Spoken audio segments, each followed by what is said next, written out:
The comic unfolds in Tokyo. We see multiple rangers entering a building while a man named Nemesis has tied up the inspector of Tokyo. I think your men are coming to save you, Inspector. Word is some little shit tipped them off. The rangers climb the stairs, determined to save the inspector from Nemesis. He keeps talking to the inspector, asking if he really thinks the rangers will reach the apartment in time. It's revealed that this inspector is a good man, with a strong reputation, meaning Nemesis isn't killing criminals or frauds, he's killing innocent people who fought for justice. The rangers break the door down, but Nemesis reminds the inspector. Well, I promised you will die at 10:35, but it looks like they've made it just in time. As the rangers enter the apartment, they see multiple explosives lying on the floor. Nemesis now reveals that he and the inspector are 2 miles away from that apartment. Suddenly, a massive explosion occurs, the whole building collapses, and hundreds of people die. The inspector hears the explosion and curses Nemesis, but he remains unfazed, smiling the whole time. Now we see that this devil has tied the inspector to a railway track. He receives a call and is informed that a train is approaching their location. He calmly tells the others to step away from the tracks. The inspector keeps shouting at Nemesis, but they all watch him crying and yelling.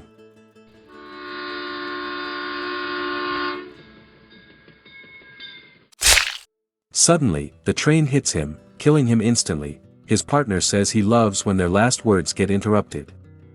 Nemesis tells him that it's not over yet, and there's still more fun ahead. That hotel we hit had a train line behind it. Don't you remember? The death toll can't be counted for another 8 seconds. Now we see what he's talking about. The entire train derails, killing even more people. He laughs and tells his partner to clap for him. One of them asks where they're going next. Nemesis responds that he's planning to go to America. There is a policeman in Washington whom I've long admired as a worthy opponent. Now the scene shifts to a small shop, where a couple of robbers are getting brutally shot and killed on the spot. The shopkeepers thank the officer for his bravery and service. Take it easy, people. Everything is fine. As soon as you're ready, we'll head outside where I've got a team of stress counselors on standby. This is Chief Morrow, who has had a long career in the police department and holds a solid reputation, much like the inspector from Tokyo. His partner, named Lee, tells him that he was brave to pull that off because Morrow entered through the back door to take down the robbers. As they step out of the store, 2 agents approach them. After introducing themselves, they inform Inspector Morrow that there is a most wanted criminal who always completes his mission, no matter what, and based on their calculations, Morrow is his next target. He doesn't believe them at first, but then they show him a card sent by Nemesis. It reads, Blake Morrow. March 12th at midnight.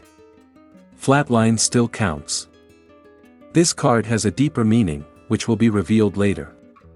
Morrow asks if it's some kind of joke, but they assure him it's not. Because of Morrow's good actions, crime rates have dropped by 60% over the past few months. Now taking things seriously, Blake demands protection and full custody for his wife and children. The scene shifts to an airplane crashing. Panic erupts among the passengers, when suddenly, someone lands on the wing. It's not an ordinary hijacking. This plane belongs to the president. Guards inside rush to protect him and order the pilots to tilt the plane, trying to shake off whoever is on the wing. Nemesis appears in front of them and warns them not to do it. The next moment, he opens fire and kills them all. He plans to crash the plane into a populated city. Flying low over the crowd, he slaughters hundreds of innocent people. The president's guard protects him, but Nemesis crashes the plane in front of a tunnel. It speeds inside, destroying hundreds of cars and killing a woman holding a baby who was standing in front of an oil truck. A few hours later, he broadcasts live on every channel. Nemesis clearly calls out Morrow, asking if he received his card. He shows the president on screen and says, It's time you hailed your new chief. Meaning, he's kidnapped the president for his next move. For background, Nemesis is not just rich, he's a billionaire, like Batman. He's as crazy as the Joker, with jokes and a fighting style that resemble Deadpool. You could say he's a mix of Batman, Joker, and Deadpool. His real name is Mathew Anderson. Now the story flashes back 20 years. Police arrive at Mathew's house. His mother takes him to her husband because Morrow had informed her that her husband was involved in child kidnapping and smuggling. But when they enter the room, Mathew's father has already hung himself. It's revealed that Mathew's parents were deeply involved in illegal activities, including child trafficking. Mathew was then adopted by his uncle. By 12, I was a gang lord. At 15, I was Asia's largest drug exporter. At 23, I headed a Zoroastrian death cult and was finally ready to honor my mother's dying wish. I want you to destroy that clever policeman, my darling. Blake Morrow is the one who stopped the champagne. Thus Nemesis was born.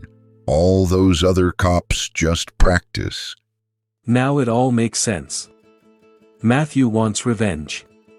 Not only that, but it was also his mother's last wish to see Blake Morrow dead. He gathers a few of the best criminals from Washington for his next mission. One of them asks how many times they'll be blindfolded.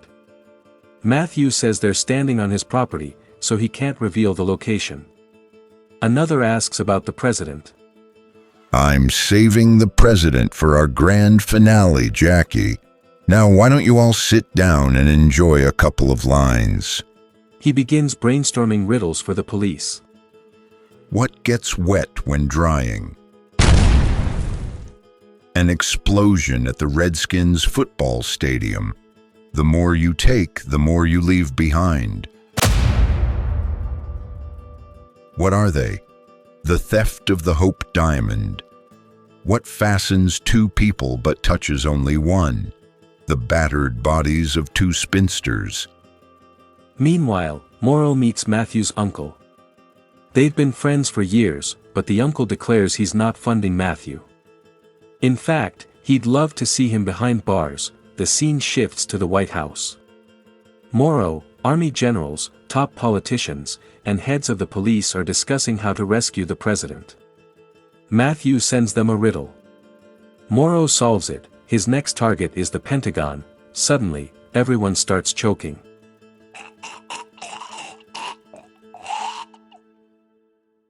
All present at the Pentagon die, except for Morrow and his assistant, Lee.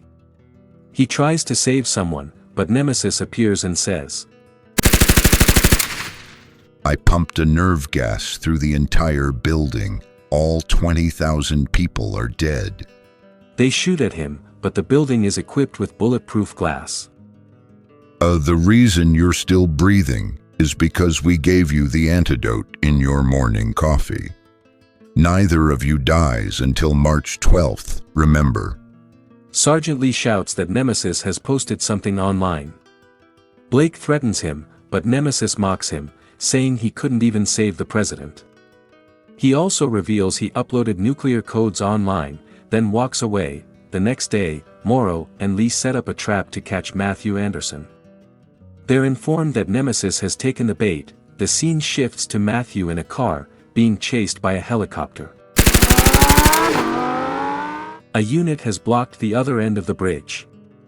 The trap was strange. They lured him with a story about a dying child's heart transplant. Mathew speeds up and presses a button. A sleek bike emerges from his car. Like Batman, he leaps over the barricade, fires at the police, and destroys their cars.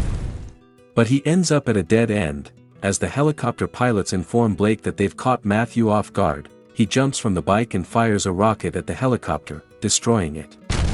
He dives into the water and enters the tunnels. Gas pipe, this is Nemesis. Call my dealer and order more cars. Yes, sir. Poor little darling, she's never gonna make it now. You remember to feed the president. Yes, sir. It's good, because I need him alive for the March 12th death trap I've been planning. Did you find out where Morrow's kids are, incidentally? Not a thing, sir. Even Johnny couldn't find them. Don't worry, we'll smoke them out. That's the whole point of what's coming next. He emerges from the sewage tunnel, but a full department of police surrounds him. What the hell? End of the line, jackass. They trap him from every direction and beat him with their guns. You sneaky old prick, there never was a little kid on that transplant list, was there? No, just a story you couldn't pass up. That's a pig heart you've been carrying around, with a tracker inside. Blake Morrow reveals that Mathew never stole a child's heart. It was all a setup. They planted a pig's heart with a tracking device to catch him. Sergeant Lee mocks Mathew, saying he'll be electrocuted just like his mother, because no one can beat Blake Morrow. Nemesis coughs blood and replies, You retards, you brain-dead little shits, you think I didn't plan all this? Guys, make sure to turn on the bell notification, so you won't miss the next part. Please subscribe and feel free to comment below if you have any questions about the comics.